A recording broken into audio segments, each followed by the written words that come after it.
Mes très chers amis, bonjour. Merci d'être là, heureux de vous retrouver.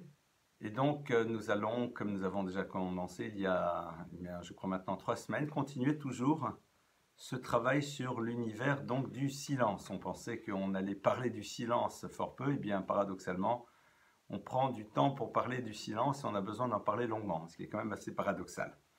Alors, si vous le voulez bien, on va continuer ce qu'on avait commencé à aborder la semaine dernière. La semaine dernière, nous avions vu donc qu'il y avait ces 5 catégories de paroles, celles qui sont interdites, celles qui sont dégoûtantes, celles qui sont autorisées, celles qui nous sont des paroles qui amènent à des choses positives et celles qui sont dans leur essence même des paroles de mitzvah, puisqu'elles touchent donc au domaine de l'étude et de la prière.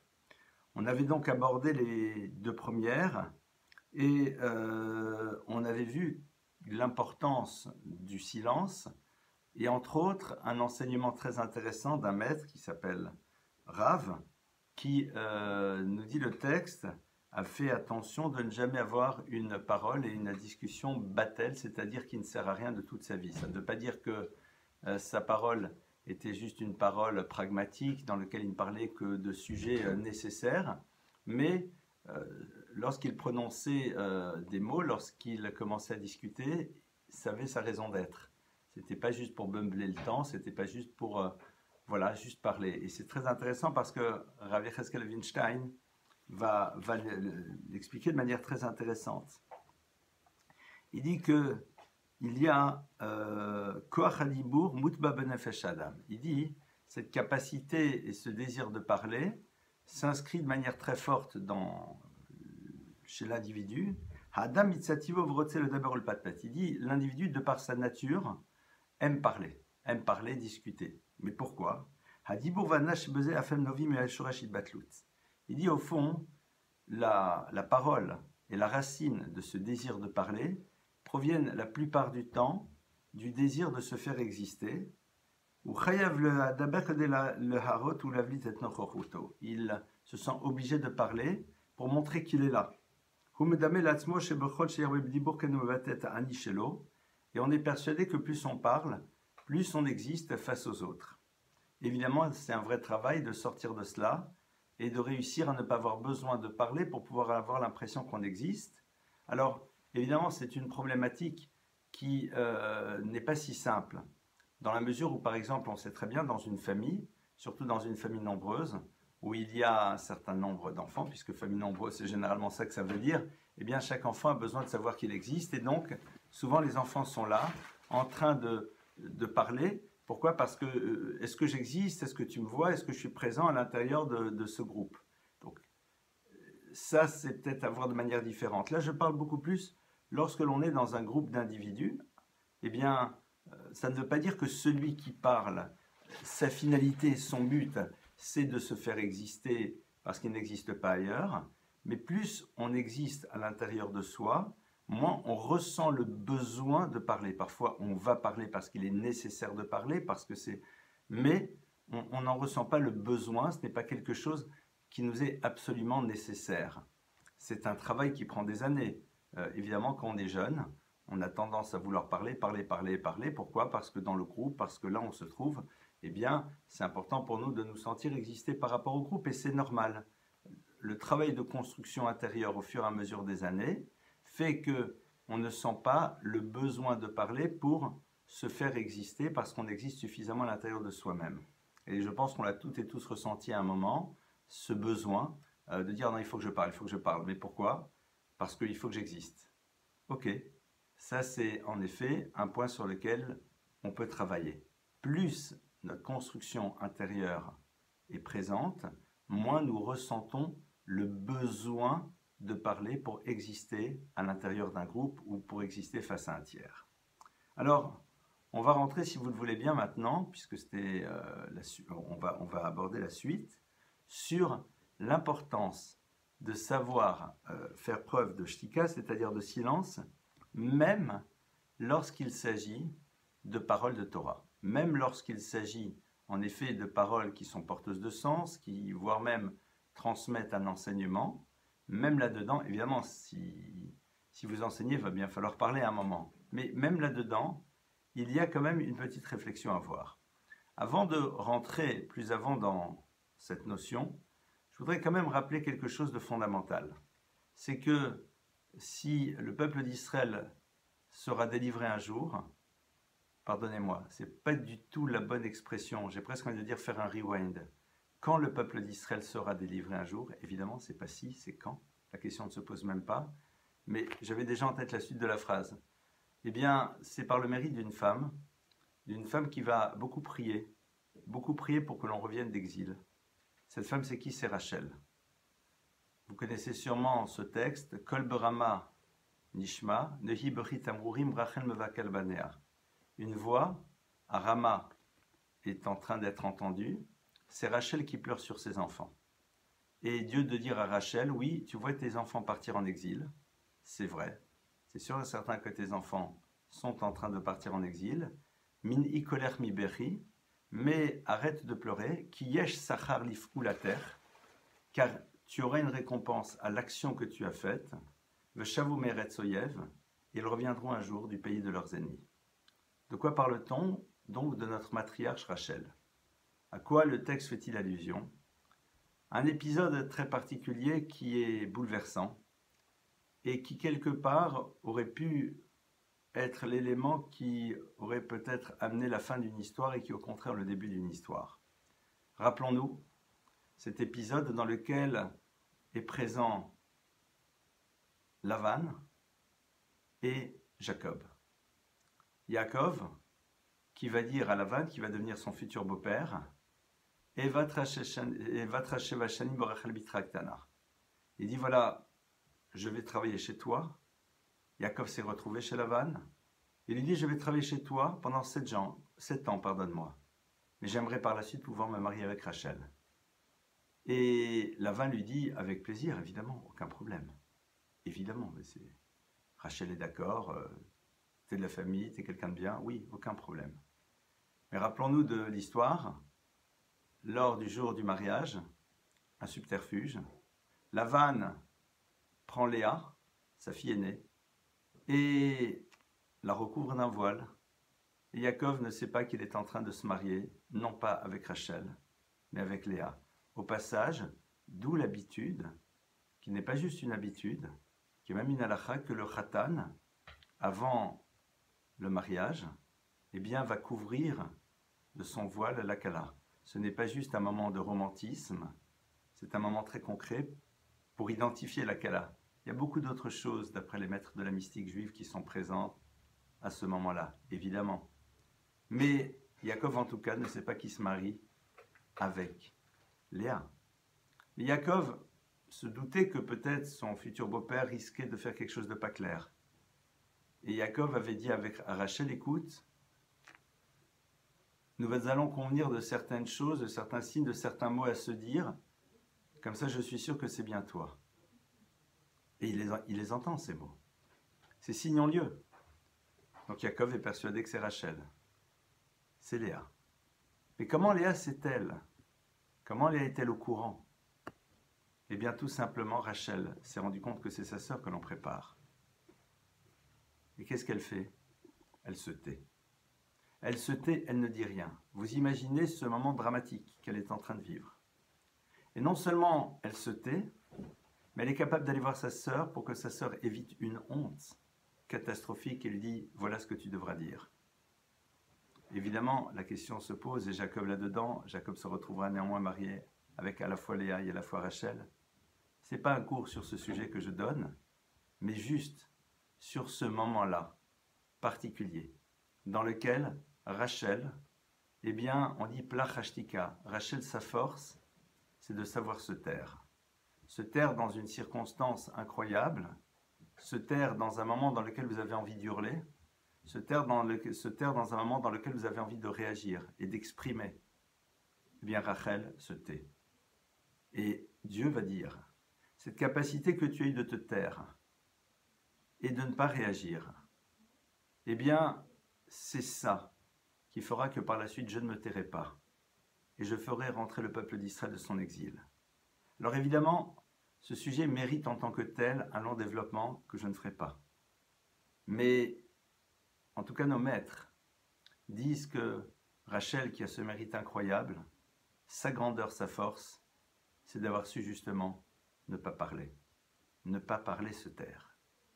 Alors on va revenir sur cette capacité à savoir faire le silence, même dans un enseignement. Comment peut-on enseigner, comment peut-on transmettre? Comment Maïmonide peut-il dire, et on va le voir, que même dans l'univers de la transmission de la Torah, il faut être capable de mettre en place ce monde du silence. Comment cela? De quelle manière? Voyons le texte. Il en est de même dans des paroles de Torah et des paroles de sagesse. Regardez la formule exceptionnelle de Maïmonide. Il faut que les paroles de l'individu soient peu nombreuses, mais que le sujet soit extrêmement important. C'est-à-dire qu'il y ait beaucoup de notions présentes dans peu de mots. Maïmonide dit, ce n'est pas juste dans tout ce qui a trait à notre vie quotidienne qu'il ne faut pas s'étendre. Savoir parler, mais ne pas savoir s'étendre. Mais il en est de même dans les paroles de Torah. Qu'est-ce que ça veut dire? Le ma'et bidvarim, limiter les paroles. Aval betochen devarav yichlol arbe inyanim. Mais lorsqu'il utilise les mots, que ces mots véhiculent un bon nombre de concepts.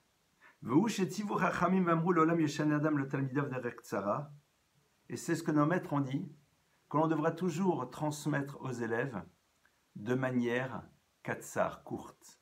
Il ne s'agit pas en effet juste de leur dire un mot ou deux et de se lever.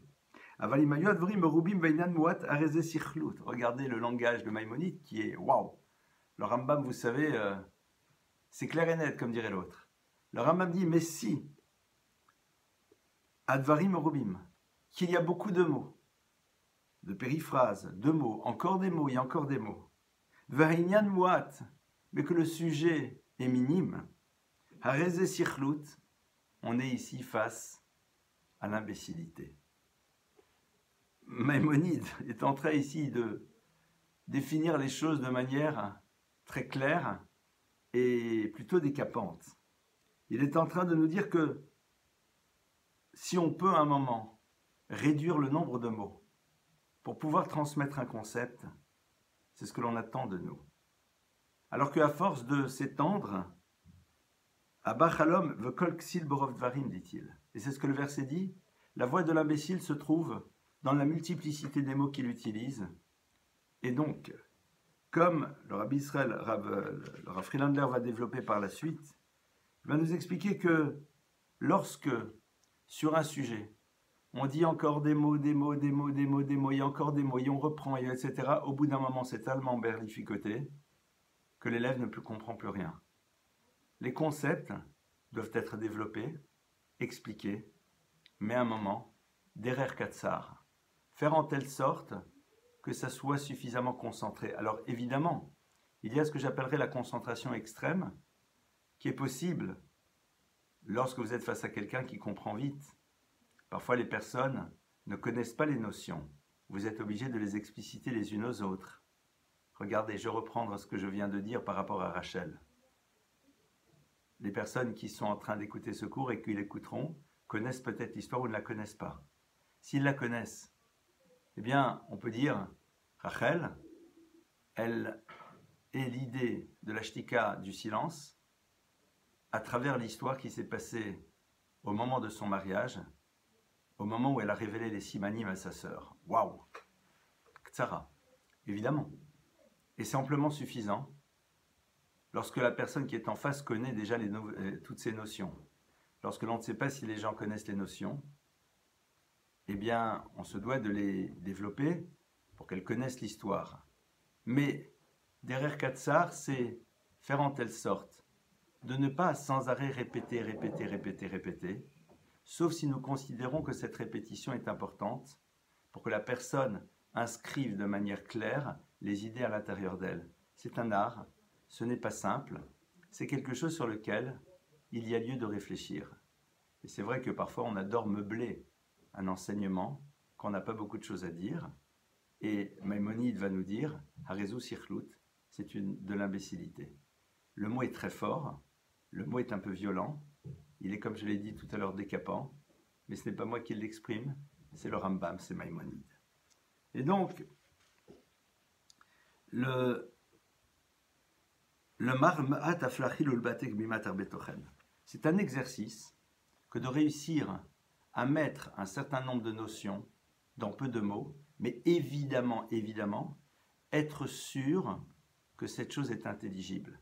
D'ailleurs, c'est intéressant parce que pour celles et ceux qui ont l'habitude de l'étude sur texte, on constatera que les grands maîtres de la tradition juive vont, même dans leurs écrits, être parfois extrêmement concis, et il va falloir beaucoup d'efforts pour pouvoir, dans leur concision, essayer de comprendre tout ce qu'ils ont voulu dire.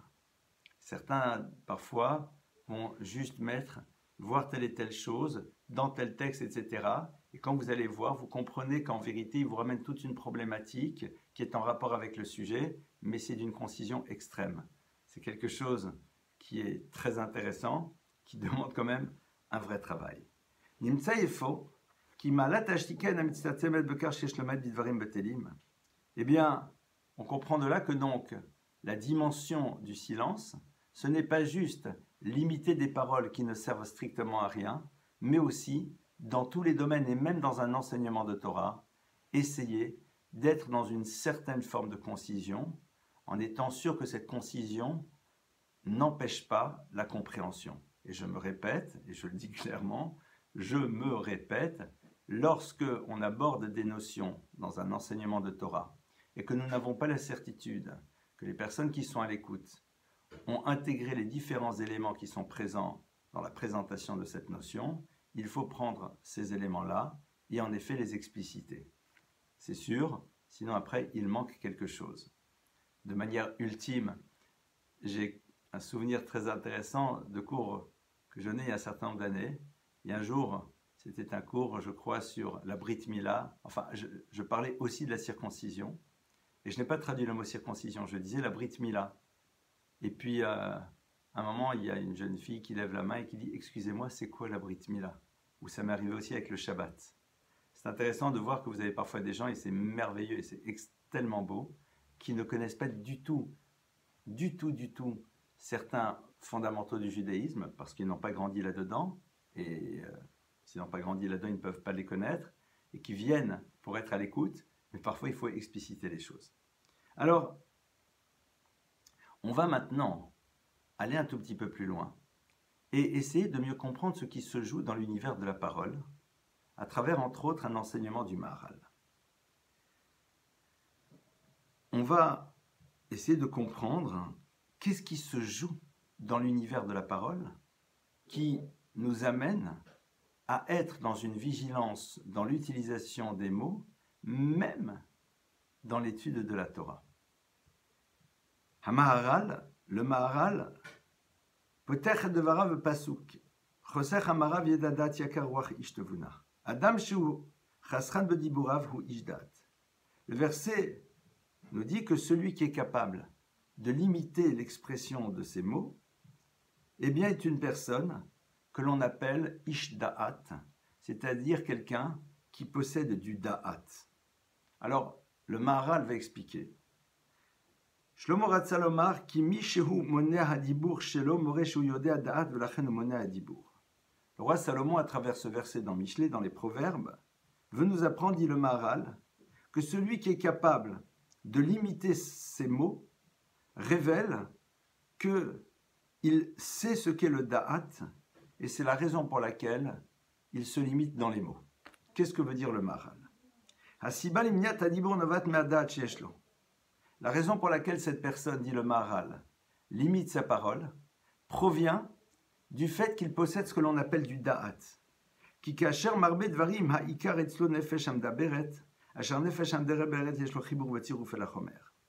Là, il va commencer à nous expliquer un petit peu ce qu'il est en train de nous dire. Pour l'instant, j'ai volontairement non expliqué le terme de da'at, ce que ça veut dire. Que dit le Maharal? La parole provient de ce que l'on appelle la partie vivante de nous qui est capable d'exprimer. Que chez Adam Motiat Amarshava Shukwaruchani, dit le Maharal, La pensée est quelque chose de spirituel. C'est-à-dire, c'est quelque chose que l'on ne peut pas appréhender. Lorsque je pense, cette pensée, même si elle prend évidemment son origine à l'intérieur du cerveau ou de l'être, tant qu'elle n'est pas exprimée, elle ne s'incarne pas dans ce monde. D'ailleurs, je fais une parenthèse, vous savez que lorsque l'on va faire ses besoins, on sort des toilettes, on se lave les mains évidemment, on fait une bénédiction dans laquelle on remercie Dieu d'avoir un corps qui fonctionne, et c'est vrai que quand ça fonctionne, c'est tellement exceptionnel. Et on dit, à la fin de cette bénédiction, Baruch ata Hashem, béni sois-tu éternel, Rofer chol basar, qui littéralement guérit toute chair, ou mafli la asot. Mafli vient de la racine pele. Pele, c'est quelque chose d'exceptionnel, d'extraordinaire.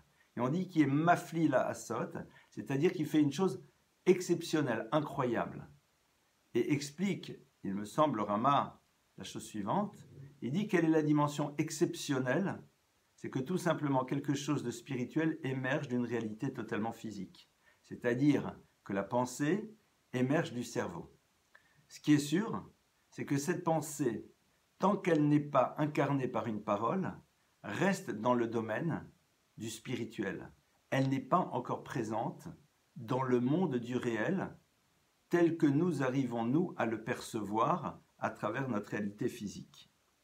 Et dès le moment où la parole émerge, et quelle est l'expression de notre pensée, eh bien, nous avons maintenant le lien entre l'univers de la spiritualité et le monde du matériel, traduit de manière différente.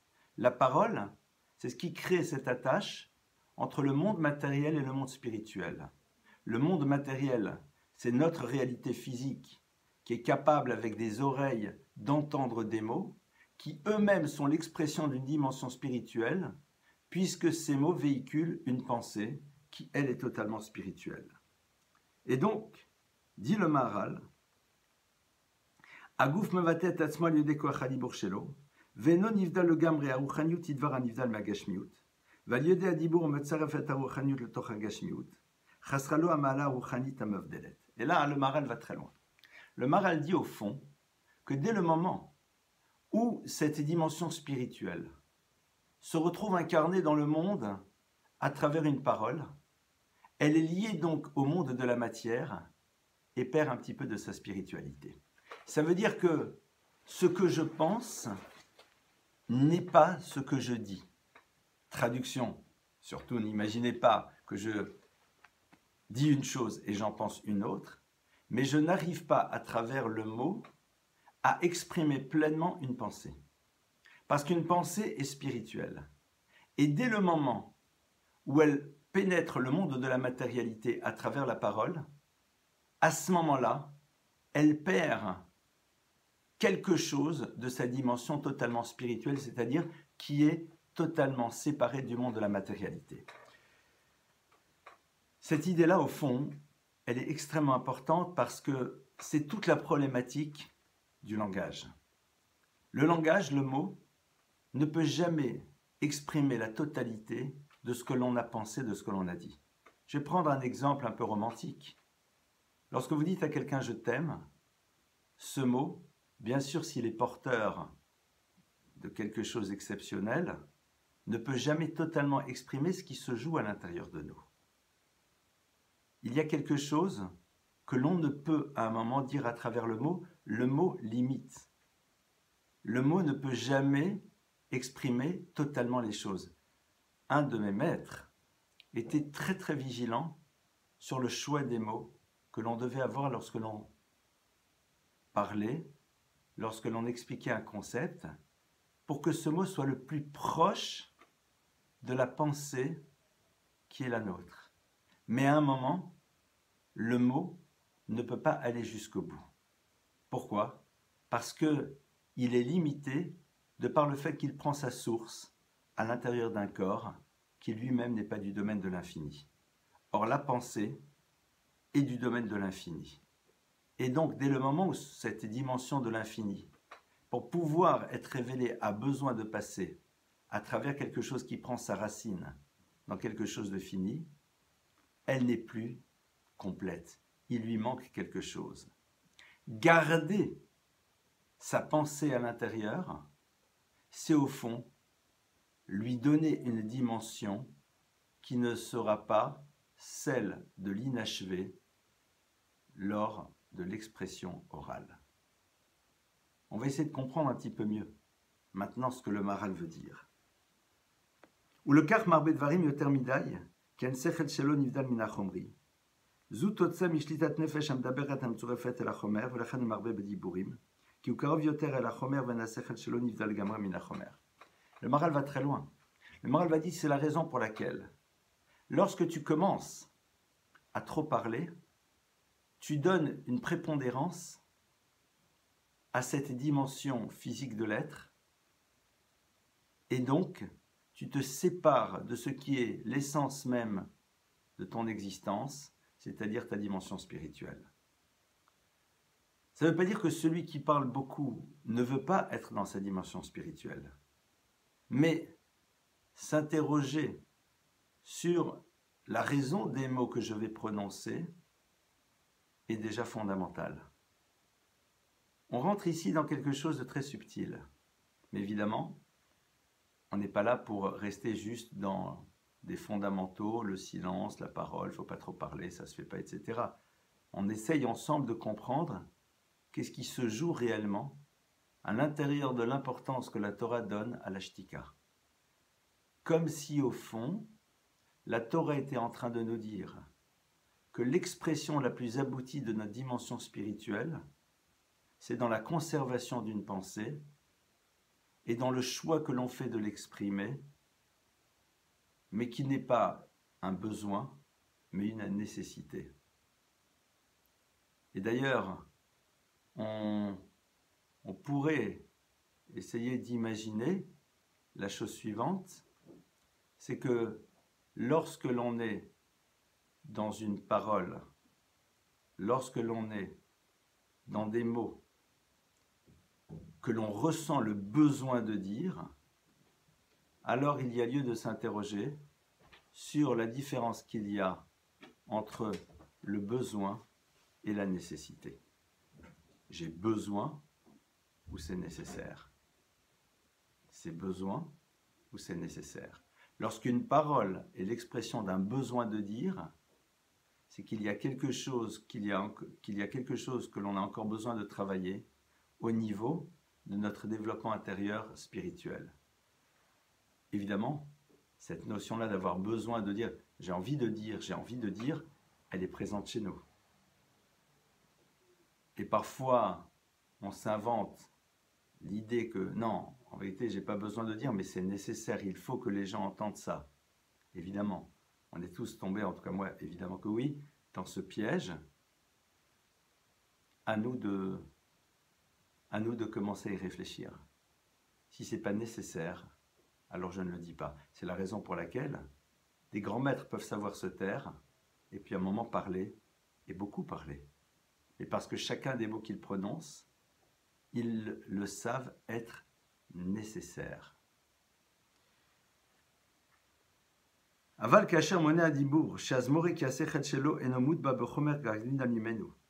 Mais lorsque cette personne est capable de se limiter dans sa parole, il montre bien que son sechel, c'est-à-dire la dimension de sa pensée, n'est pas quelque chose qui est connecté au monde de la matérialité. Il vit réellement dans le monde de la spiritualité. Ce qui est très intéressant, même si cette phrase est très rapide et un peu réductrice, et on peut la comprendre de différentes manières. Ce que je veux dire par là, c'est que l'expression d'une grandeur spirituelle n'est pas nécessairement dans toutes sortes de mortifications en tout genre et de mouvements en tout style et de ça plane pour moi et de jeûne en tout ce que vous voulez. Non, non. Il faut avoir quelqu'un qui est totalement dans le monde, mais dont la parole est rare. La parole est rare parce que justement, il vit à l'intérieur de ses pensées. Attention, c'est pas le professeur Tournesol qui est sans arrêt dans ses pensées, n'est pas dans la réalité du monde. Le propre des maîtres, d'ailleurs vous le savez, de toute personne qui s'élève spirituellement de manière réelle, c'est d'être inscrit dans le monde, de savoir agir, de savoir faire, de savoir amener d'autres aussi à agir ou faire, et ce sans aucune ambiguïté. Évidemment, il ne s'agit pas du tout de la personne qui ne parle pas, ne fait rien. On se rappelle d'ailleurs tout à l'heure, pas tout à l'heure, la fois dernière, de cette fameuse histoire avec Rav Israël Salanter, qui était là et qui était en train de parler un certain temps avec cette brave fermière en s'intéressant à tout ce qui se passe dans sa ferme, parce que les mots qu'il prononce sont nécessaires pour cette femme qui va se sentir valorisée à travers le fait que ce maître lui parle des sujets qui sont importants pour elle. Et sur ça, il faut être extrêmement clair. Il ne s'agit pas du tout du silencieux, c'est-à-dire de la personne qui ne parle pas, qui est perdue dans ses pensées. Il s'agit d'une personne qui peut parler peut-être parfois, je n'ai pas envie de dire beaucoup, mais qui parle, mais parce que cette pensée est nécessaire, et lorsqu'elle n'est pas nécessaire, il est en effet avec sa pensée qui n'a pas eu besoin d'être exprimée et qui donc est au niveau de la plus haute spiritualité qui soit. Le Maharal rapporte d'ailleurs l'enseignement du Yerushalmi qui est bien connu, qui nous dit que Yafé shtika la chachamim kal vachomer le tipshim. Cet enseignement du Talmud de Jérusalem, qui est un enseignement très intéressant, qui dit que le silence est beau pour les sages et a fortiori pour les imbéciles. Et évidemment, de manière claire et classique, généralement on comprend ce texte de la manière suivante, surtout pour la deuxième proposition. Un imbécile se tait, il vaut mieux pour lui, parce que quand il se tait, il ne dit pas de bêtises, et puis surtout, on peut imaginer que c'est peut-être un sage. Donc le silence c'est bon pour celui-ci. Mais le Maharal va aller un petit peu plus loin. Le Maharal dit qu'on le veuille ou pas, même l'imbécile a une forme de pensée. Il a, qu'on le veuille ou pas, un moment une réflexion. Si même celle-ci, il a besoin de la dire, alors la dimension élevée qui pouvait être présente à travers sa capacité à garder sa pensée à l'intérieur de lui disparaît. Et c'est dommage. C'est-à-dire que dès le moment où on arrive à ne pas ressentir le besoin absolu de partager sa pensée avec l'autre, sauf si évidemment c'est nécessaire, on garde une dimension élevée à l'intérieur de nous-mêmes. Ça, c'est donc un petit peu cette réflexion sur ce que représente véritablement ce monde du silence, et ce dans tous les domaines. On va constater que ce monde de silence n'existe pas dans une parole qui est une parole de mitzvah en tant que telle, c'est-à-dire que le chacham ne limite pas les mots qu'il prononce dès lors qu'il étudie. D'ailleurs, nos maîtres recommandent que lorsque l'on est dans le monde de l'étude, eh bien, on prononce les mots que l'on est en train de lire, tout d'abord parce que la prononciation de ces mots nous permet de les intégrer mieux à l'intérieur de nous-mêmes, et que chacun de ces mots est spiritualité en tant que telle. Donc ce n'est pas la même chose. Évidemment, lorsque on est dans un univers dans lequel les mots que l'on va prononcer sont des mots qui vont permettre à d'autres de se sentir bien, d'être en équilibre, d'être serein, ces mots ont lieu d'être prononcés. Ils ne sont pas l'absence de da'at. Ce que l'on a vu, c'est lorsqu'une personne se sent le besoin d'exprimer les pensées qui l'agitent et surtout de les exprimer encore et encore. Il ne s'agit surtout pas d'être dans le silence là où il faudrait être dans la parole. Rabbi Akiva Iger, qui était maître parmi les maîtres, lorsqu'il a perdu son épouse, eh bien, entre autres dans l'oraison funèbre, relate les heures de discussion qu'il avait avec elle. Je vous garantis que ce n'était pas pour savoir s'il fallait refaire la peinture ou si on allait changer de canapé ou est-ce qu'on allait partir en vacances. Évidemment.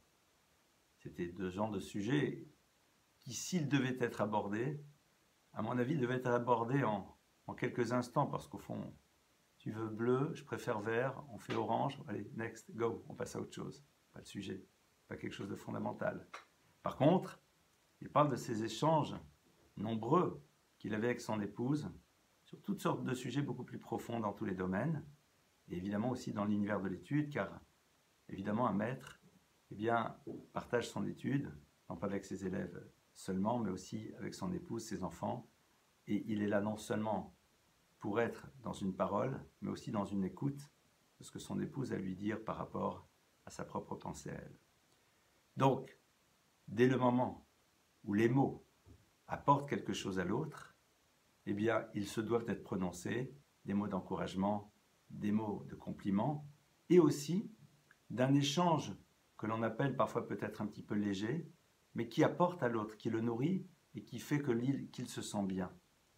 Je vais prendre de nouveau, et je vous prie de m'en excuser, mais généralement je fais toujours comme ça, des exemples gros sabots.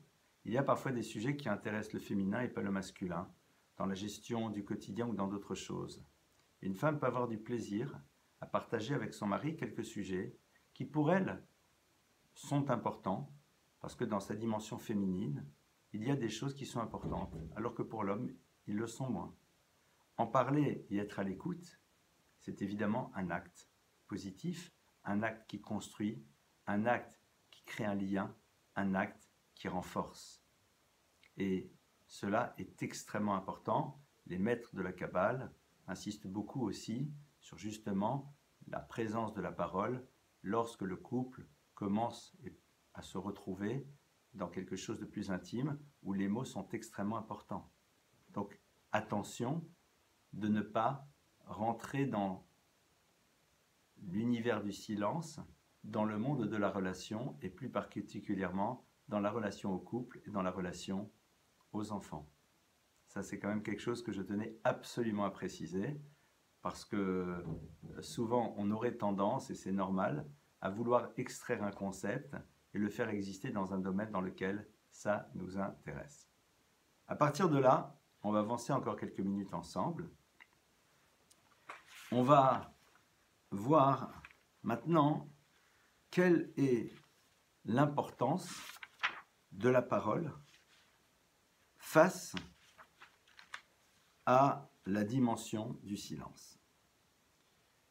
Parce que on a parlé de l'importance du silence, mais néanmoins, comme on l'avait vu au tout premier cours, ce qui définit l'être humain, c'est la capacité qu'il a de parler. Alors bien sûr, avec ce que nous venons de voir, nous avons commencé un petit peu à éclairer ce sujet, mais on va essayer d'aller ensemble un petit peu plus loin.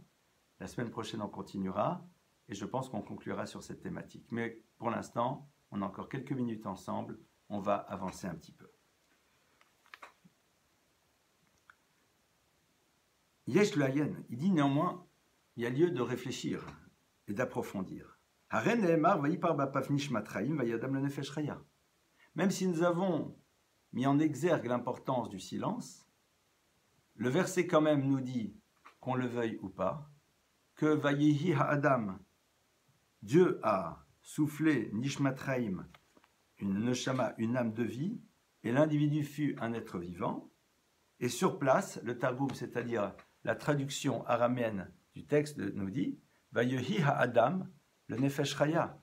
Et l'individu a été Nefesh Chaya, un être vivant. Et le Targum nous dit le roi Malola, quelqu'un qui est capable d'exprimer une parole. Donc il y a quand même quelque chose qu'il va falloir qu'on comprenne. C'est que la Torah met en exergue la dimension de l'humain par rapport à l'animal à travers le fait qu'il possède une parole qui peut véhiculer des concepts, des notions, une conscience. Et donc, Rashi nous dit, Dieu a mis chez l'humain à la fois Déa, l'univers du Da'at, c'est-à-dire de la pensée construite, et non pas juste un système de réflexion pour être dans la gestion de situations de vie, comme peut le faire l'animal, Vadibour et de la parole. Donc, a priori, comment pouvons-nous maintenant faire coexister ça avec l'univers du silence? Alors, évidemment, on l'a un petit peu ouvert, mais on va essayer de comprendre mieux les choses. On a vu que le Maharal va développer par ailleurs l'idée que on ne peut véritablement exprimer la dimension de l'humain tant que la parole n'existe pas. C'est-à-dire, tant que la parole n'existe pas, on ne peut pas parler d'être humain. כי הדיבור בעצמו אין ספק כיוון שהוא על ידי תנועה הוא פועל גשמי, אבל הוא על ידי שכל שיודע לצרף הדיבור. האדם, רוח ממללה. Dit le Maharal qu'en effet, la force de l'humain, c'est justement de disposer d'une parole. C'est-à-dire d'être capable, comme on l'a vu, de créer un lien entre les mondes de la matérialité et le monde de la spiritualité. Quelqu'un qui est capable à un moment d'analyser, de réfléchir et d'exprimer son analyse et sa réflexion à travers un mot. Lorsque Dieu parle à Adam et lui dit « Et toi, quel devrait être ton nom ?» Adam va dire « Adam ». Et pourquoi Adam? Parce que Adam provient de la racine Adama qui veut dire la terre, et en même temps Adamé, je lui ressemblerai. Donc, la caractéristique de l'humain, c'est d'avoir su voir, observer, réfléchir, et sur la base de cela, arriver à des conclusions et les traduire à travers des mots. Ça, c'est le propre de l'humain, dans sa différence fondamentale avec le monde des anges, qui, eux, ne sont que totalement spirituels. Et ça, regardez ce que le Maharal va nous dire, c'est quelque chose d'extrêmement intéressant.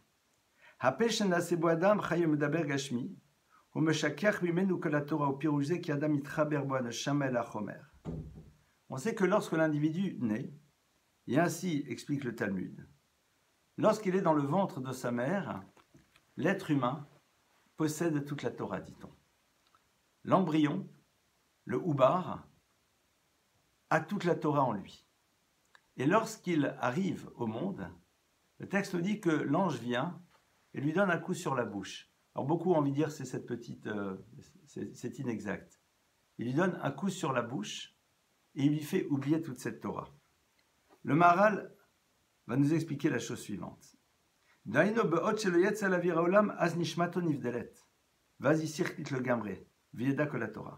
dit évidemment, avant que l'enfant ne naisse, sa dimension spirituelle est totalement déconnectée de toute forme de matérialité.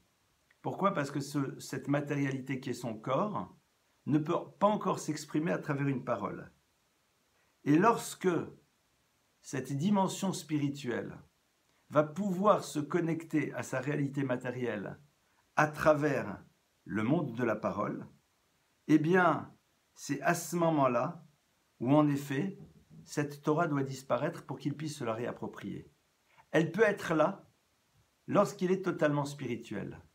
Dès le moment où cette spiritualité rencontre le monde de la matière à travers la parole, cette Torah qu'il possédait, cette Torah qu'il était à l'intérieur de lui, parce qu'il était totalement spirituel, et donc il n'y avait aucune difficulté à travers le fait qu'elle soit présente chez lui, disparaît, parce que s'introduit le monde de la matérialité et tout son travail va être maintenant de pouvoir retrouver et intégrer dans sa vie dans laquelle la matérialité est présente, cette spiritualité à travers une étude qui passe à travers la parole.